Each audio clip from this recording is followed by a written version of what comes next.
Hello, my name's Michael Roberts. I'm a British Marxist economist, and I was hoping to attend the WAPI conference in Istanbul, but unfortunately I'm not able to attend now. But the hosts have kindly allowed me to make a presentation on video of my paper that I was going to present at the conference.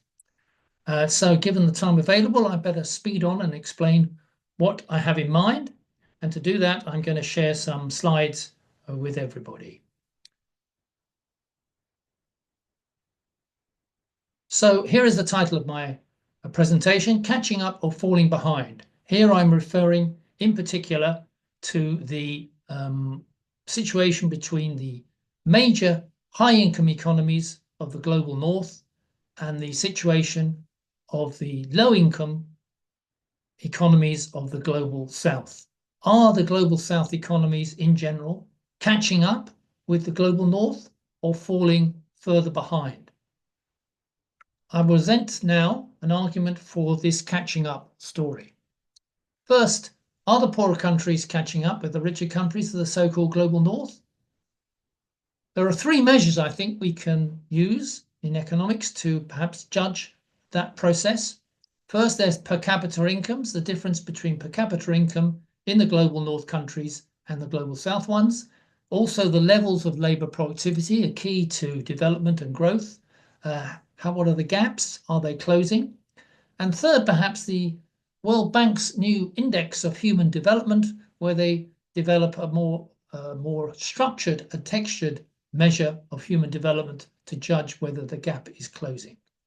On all three measures, we'll see that the global south is not closing the gap, with the possible exception of China. Why are the poor countries not catching up? Well, I'm going to present three possible explanations. The first one is the Marxist one, that there's substantial imperialist transfers of income from the south to the north and falling profitability of capital accumulation in the global south compared to the global north is slowing the rise in labour productivity for the global south. Now, the World Bank has a different explanation. They do start with a lack of sufficient investment in the global south compared to the north, but they say the main reason for the gap not closing is the lack of an infusion of technology from the north into the south and a lack of innovation by global south companies. There's a mainstream view, which dominates. That is that the reason the global north has been so successful and is so far ahead in terms of per capita income and human development compared to the so-called global south is the lack of democratic institutions in the global south in general, and the global north has developed democratic institutions, and that has been the driver of prosperity. I want to consider all these arguments, but in doing so, I think you'll find one important point to add at the end of, during the study of these different measures is why China is the exception to the three measures that we mentioned above.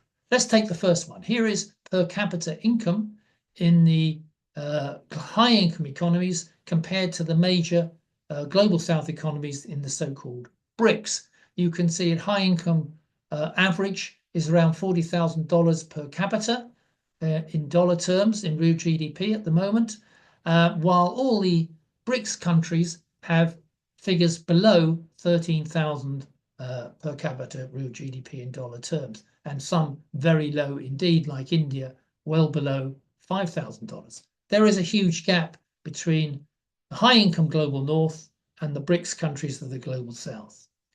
If we look at the ratios between the BRICS countries and to the high-income countries, that's more clearly revealed over a period of time. You can see the light blue line here of Russian Federation up around about 33% in 1990. Now it is down to just 22% of the high income per capita income ratio.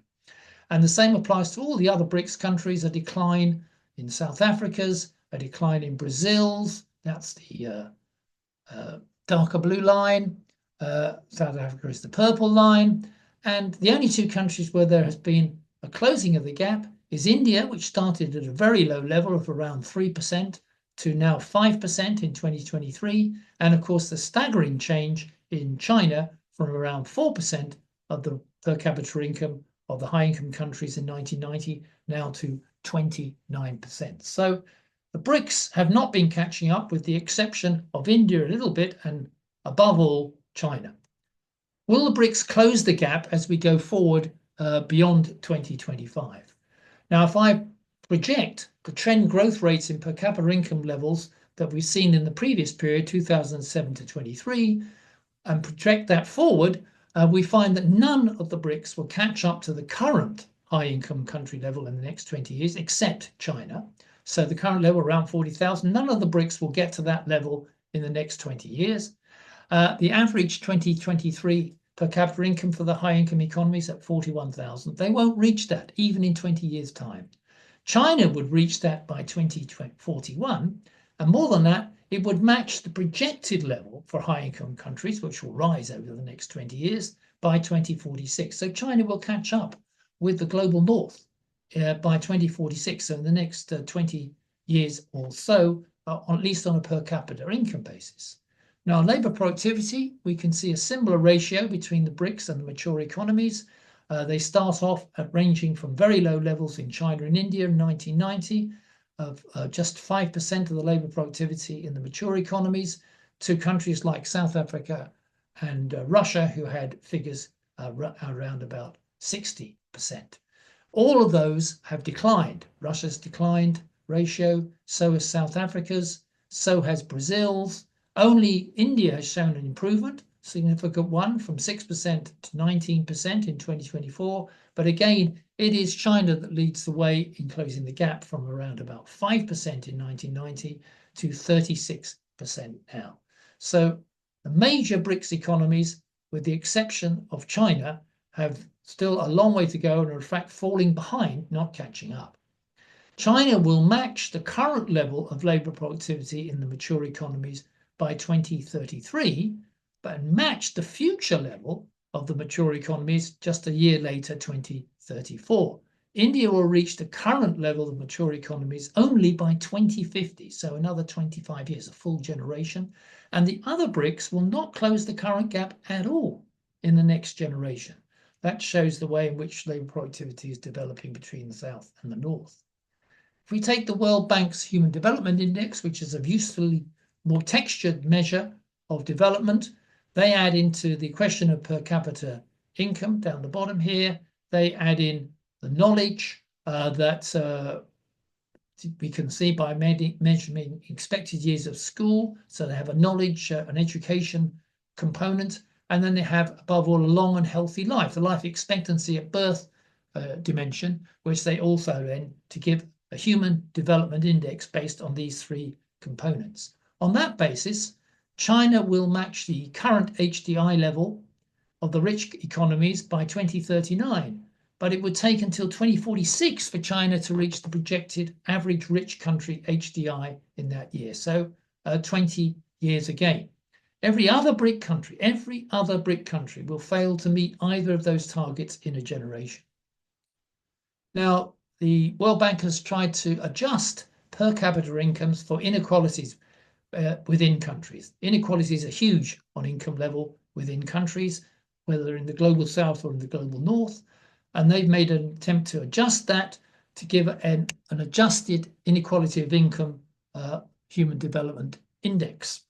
And they find that currently China will match the highly developed economy's current adjusted HDI of 82 by 2041, and so will China, but only China has a chance of reaching the projected level of HDI as adjusted by 2049, some 25 years on. All the other BRICS will still be way behind the rich countries in human development. The graph here shows what the position is in 2023 in relation to that, and the argument is that the projection will not change the situation for most BRICS countries with the exception of China. And even then, it will take some 25 years to match the global north's adjusted human development index. Why won't they catch up?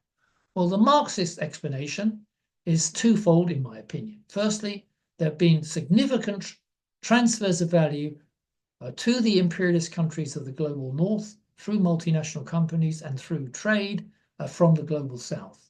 But also, there's been falling profitability of capital accumulation in the global south.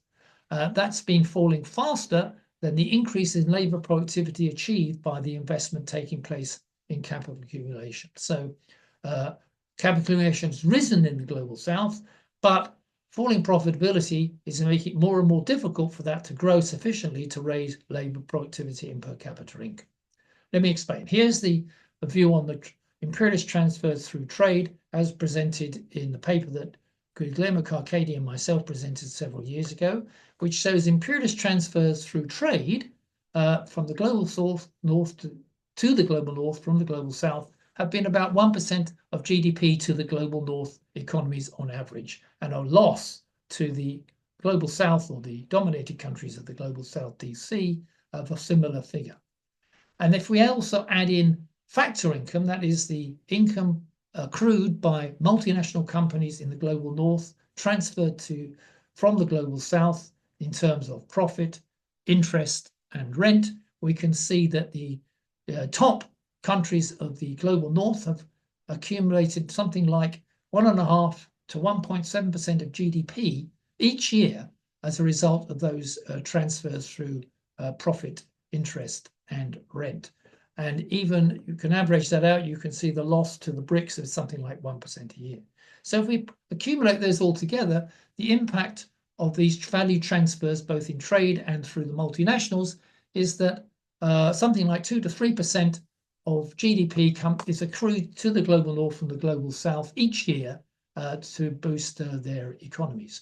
If those transfers were ended and disappeared, then that would mean a reduction in the real GDP per capita income growth in the global north to something like 0, while adding 2 to 3% to the growth rates in the periphery. Would that make a significant difference? Well, extrapolating this to the future, we find that China would reach the current average per capita income of the rich economies by 2038, a little 4 years earlier than the previous forecast that I said above, but the rest of the BRICS would still not reach that target anytime in a generation. And that reason is because there's another key factor. The profitability of capital accumulation provides a restriction on the ability of productivity to increase over a period of time. This is an argument presented by Brazilian economists led by Adalmir Marchetti, Mirbach, and Moroni in a new book called Unequal Development of Capitalism.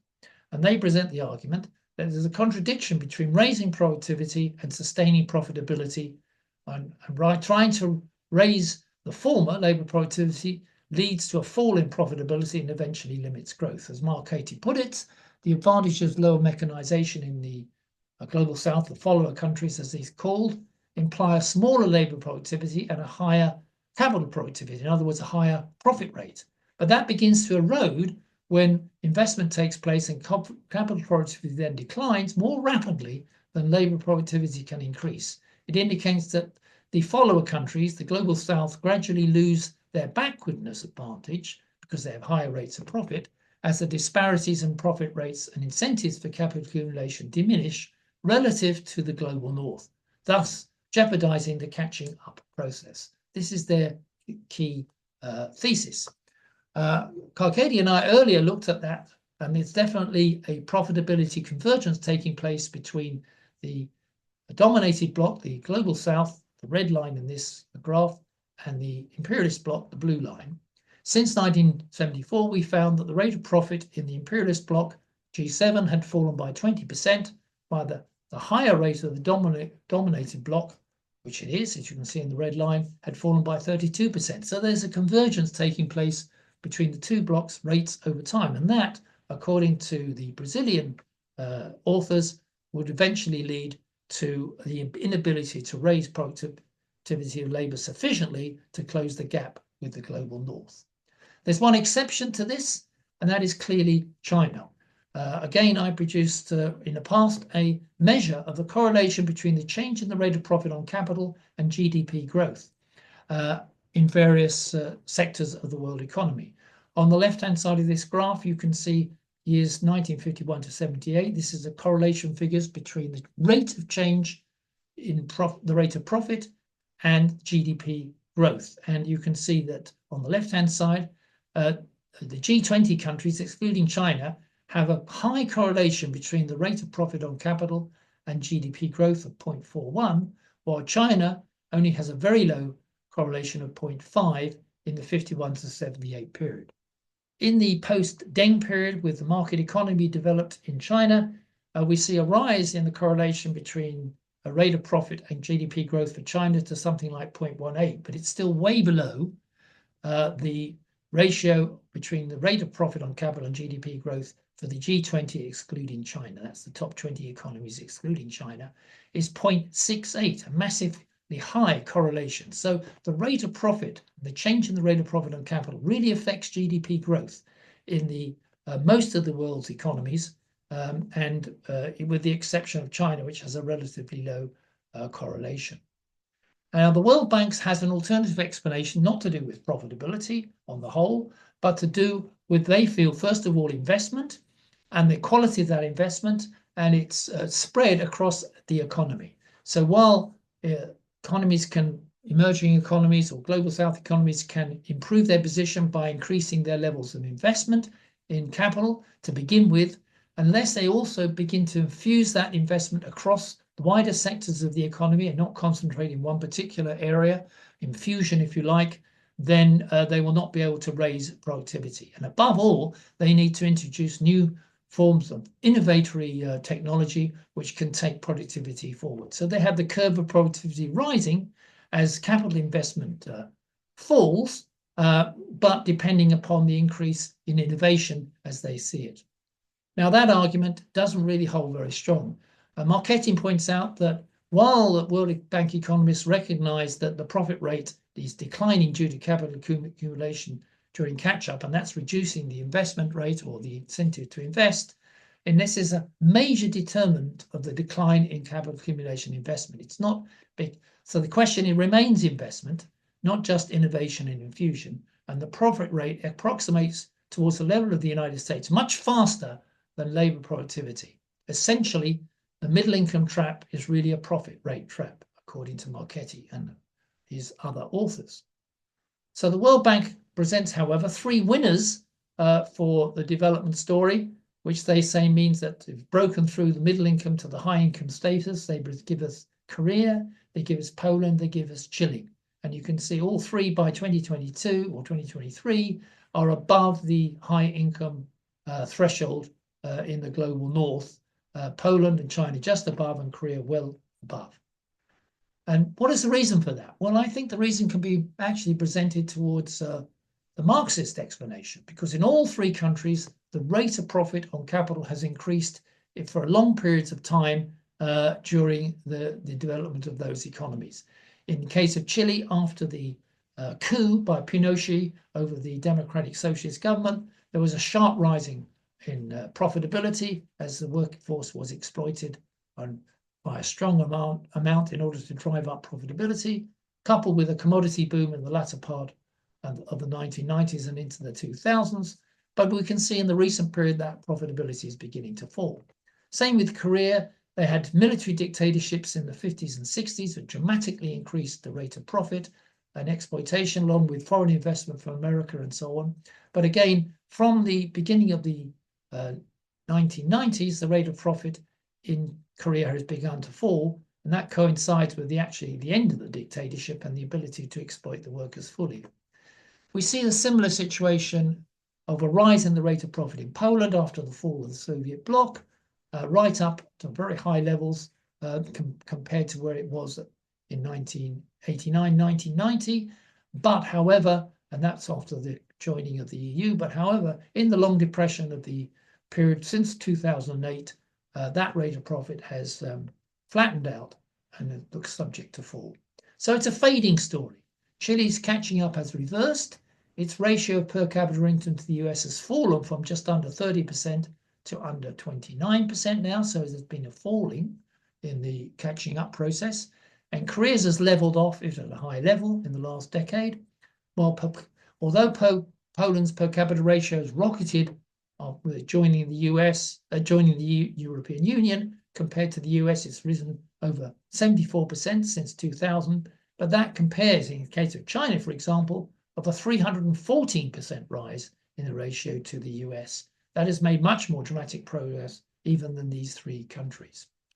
The third explanation for catching up is presented by the recent Nobel Prize winners Acemoglu, Johnson, and Robinson for studies in how institutions are formed and how they prosper. They argue that the key question is democracy. If you have colonization of the global south, as in the 18th and 19th centuries, which was inclusive and brought about democracy, although this somewhat forgets what happened to the indigenous populations in North America, then there will be development and prosperity. But if it's extractive, as happened in Africa, and exploits the people and keeps them in outer democracy, then countries remain in dire poverty. And clearly, political change can make a difference. Would Russia in the early 20th century be where it is today without the 1917 revolution, or China be where it is today without the revolution of 1949?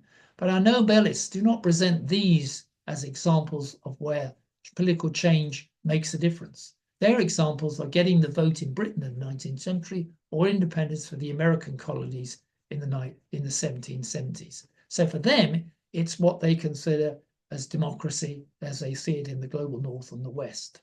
But new studies show that democracy does not really have a direct impact on economic growth when you compare change in democracy with economic growth. Democracy alone does not trigger economic growth, which depended on other important variables such as the social and physical infrastructure, which you have been talking about. So the democracy argument lacks evidence and lacks any theoretical, in my view, logic. Because what investment really matters, investment is what matters for growth. It's over and time again, we can see that. It's the level of productive investment in an economy. China's investment to GDP ratio is double that of the US and more than double that of Brazil.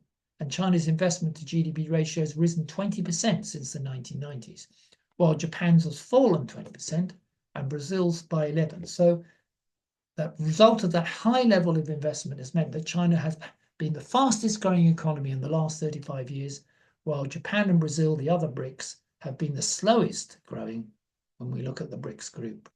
And why is that? That's because not only does profitability not be the decisive factor in China, the reason is because public investment is the decisive factor in China.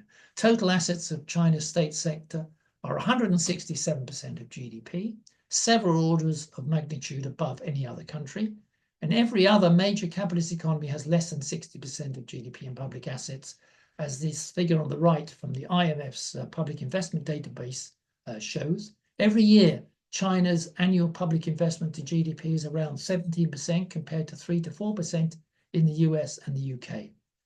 And the stock of public assets to private assets in China is more than twice the ratio in the US or the UK or in India and Japan. This shows that in China, public ownership in the means of production is dominant to a degree, unlike any other major economy. So major conclusions of this presentation are that the countries of the global south are not catching up with the global north. They are still well behind and not likely to catch up. The main reason is that value is being persistently transferred from the south to the north, and profitability in the global south is falling faster than labor productivity growth is rising, and therefore investment will be reduced accordingly. China may be the exception because its investment growth is less determined by profitability than any other major global south economy. Let me say that you can follow up on this presentation if you look at my YouTube channel, which I present here, and the slides also will be available on my Facebook site here. And if you have any questions on the data and sources, which I haven't really mentioned in this presentation, please go to my contact page on my blog and send me a message, and I will send you the data and sources, or send me a message on my Facebook site. And I thank you for your time. Thank you.